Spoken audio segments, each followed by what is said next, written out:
MAGA Republicans have already made what will be the worst decision in the entirety of this Congress in creating the DOJ subcommittee, because it gives some of our best Democratic communicators an opportunity to call out all of Elon Musk's corruption and criminality. And that is exactly what Jasmine Crockett did just now, calling out Elon, publicly challenging him to his face to come testify before the committee. If you're so proud of all the work you're doing at DOJ, if you're not breaking the law, Elon, surely you can talk about it. It was an incredible call out from Jasmine Crockett and a brutal takedown of Elon that we're going to get into. But before we do, if I could quickly ask you to leave a like on this video. And if you haven't already and you enjoy our channel, to hit that subscribe button. It goes a long way and it really does mean a lot to me. Now let's get into this interview. Joining me now is someone on the front lines of the effort to push back against Donald Trump and Elon Musk. Congresswoman Jasmine Crockett is a Democrat of Texas. She's a member of the House Oversight Committee on DOJ. Congresswoman, welcome. Thank you for being with us. Yeah. This is a tricky one. Now, you have the benefit of you were not a member of Congress in the first Trump administration. You were in government, but this is what's your take on what resistance looks like for you, for me, for society, for those lawyers at the DOJ? What are you supposed to do? Yeah, so first of all, hats off to each and every person who literally said that I have some ethics about myself and therefore I'm just going to resign. That's as it relates to the DOJ as well as every other agency. The scary part about this, though, is that only his lackeys will be left running our governmental agencies, whatever is left of those governmental agencies. When I think about resistance, though, I've had a lot of conversations.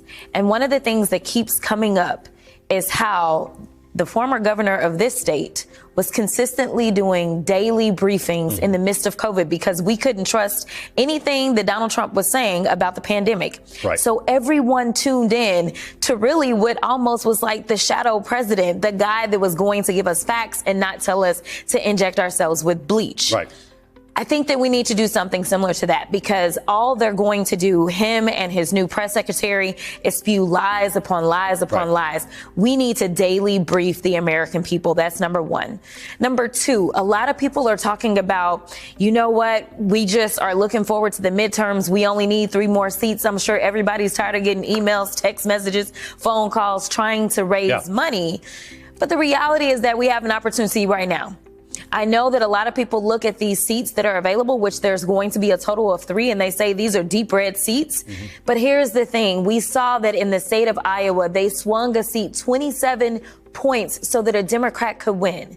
I say we have nothing to lose. We need to go out. We need to talk to those people that finally understand that the only mission that Donald Trump has is making sure that he can line his pockets, line Elon's pockets, and any other billionaire, all at our expense. It's not just going to be the people you dislike that are going to miss out on their Medicare, Medicaid, or their Social Security. Or down in the state of Florida, where 2 of these seats are, they are talking about getting rid of FEMA. It is time to wake up, and it doesn't mean that you're a Democrat if you vote Democratically. So this is where I want to get to. Who's the audience to swing some of these states? Is it progressives who understand that their priorities are being crushed, or is it people who voted Republican to whom you say, you didn't vote for this, did you? Exactly. You didn't vote for Elon Musk and a guy named Big Balls to have your documentation. Yeah.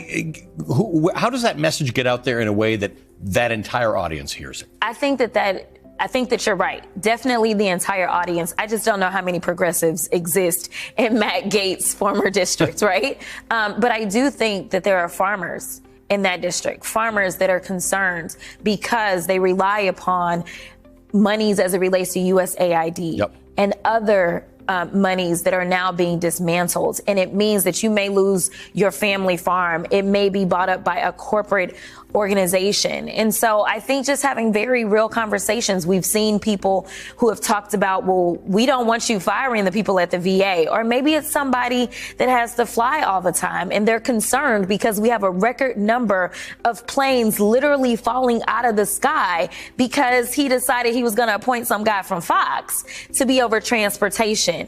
But at the end of the day, There were those that never believed that we could end up with 2 senators in the state of Georgia, and we did. There were those that never believed we could have a Democrat representing Alabama, and in that special election, we did. So I think if there's any point in time that the people should rise up and figure out where should I focus my attention, it's on these special elections, and it's having real conversations on the doors with real people talking about what's really happening and not the lies that they're putting out there. I want to go back to this idea. There are a lot of people frustrated about where a lot of Democrats are in this mix. Yeah. You're out there a lot. We've talked several times. You've got a take on everything that happens. This concept about a daily briefing. It's we've talked about whether we should act more like a parliamentary system here, where the opposition's got a job to do every day, and you see them as often as you see a prime minister. What does that look like? Have you had this conversation with a lot of your colleagues about how this looks? I've been trying to work through it because I think when we compare it to what was happening in COVID, it was just one subject. Right. And for us as Democrats, we like to have experts. We don't just want to talk in mouth, right? And so it's a matter of how do we know what's coming to make sure that we've got the right expert on hands. But I think that it would be great if at least maybe every Friday we have a different attorney general or the same one that talks about the status of the cases, right? I think that there's things that we can do. We can just maybe decide on what days we're going to have transportation, and maybe we can pull on Secretary Buttigieg to come through and say, this is the day that I will pick up and I will talk about what's happening at FAA. I think we also have to start having some field hearings. We've got to go into their territory. We've got to explain to people in rural America, the reason that you don't have hospitals is because of their policies. The reasons you're not going to have schools is because of their policies.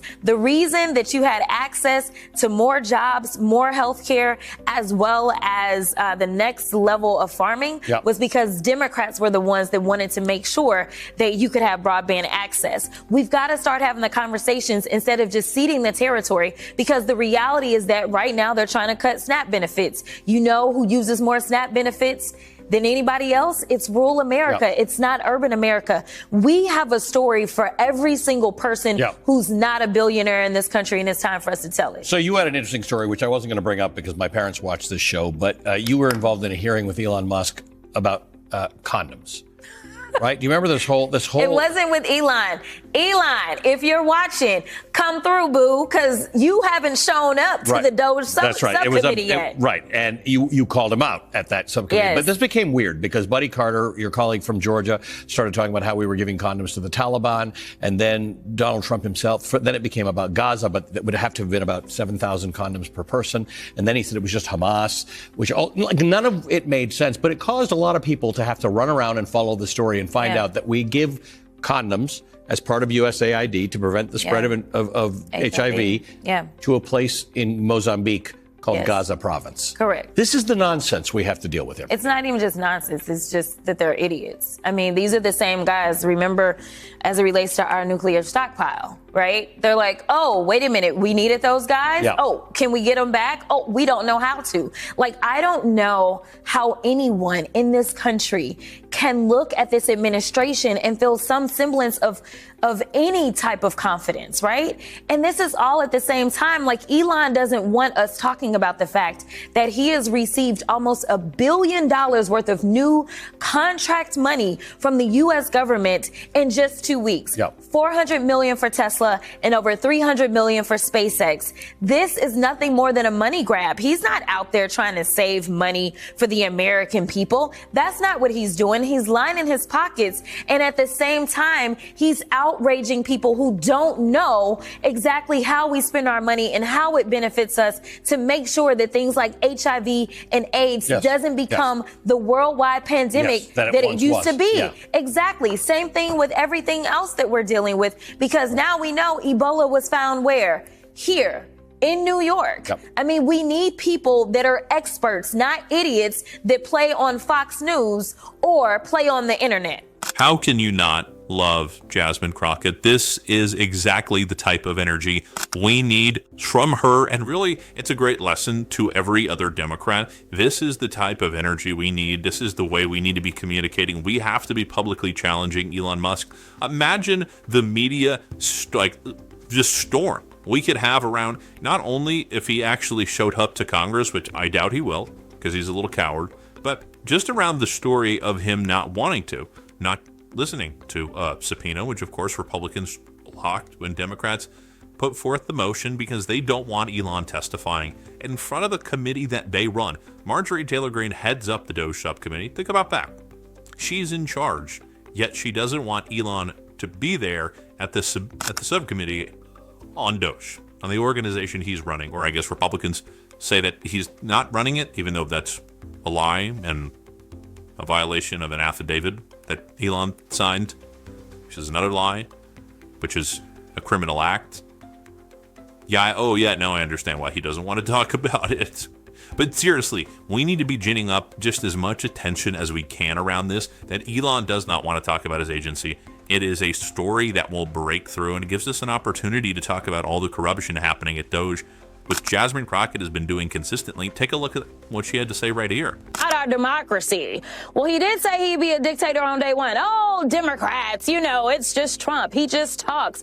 Well, let me tell you something. He is doing more than talking. We talked about Project 2025. We talked about the consolidation of power. We talked about how he wanted to be a king. We talked about in a democratic republic, that is not what it is. We have some sort of checks and balances, and he is doing everything that he can to get rid of those checks and balances. The DOJ and the people that he's going after were simply doing their jobs. The problem is that Americans thought that it was okay to take a full-fledged criminal and make him the president of the United States, and then they want to act aghast when he does criminal things. Let me tell you, we have a thug in charge of the United States, and if we don't wake up, we may not have a United States, because right now he has only been successful in being a divider in chief.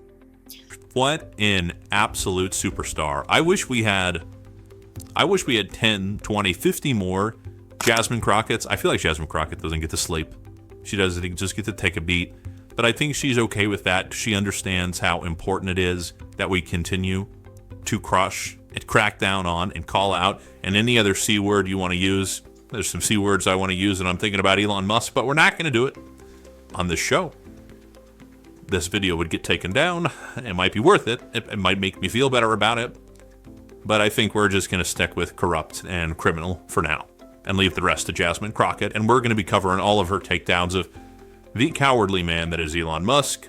And if you want to follow along with that, as always, you can hit that subscribe button. You can leave a like on this video. And if you stuck around at the end, you can drop a blue heart in the comments. And if you want to connect with the show off YouTube, you can go to the description of this video and follow me on Instagram. And until next time, I'll see you soon.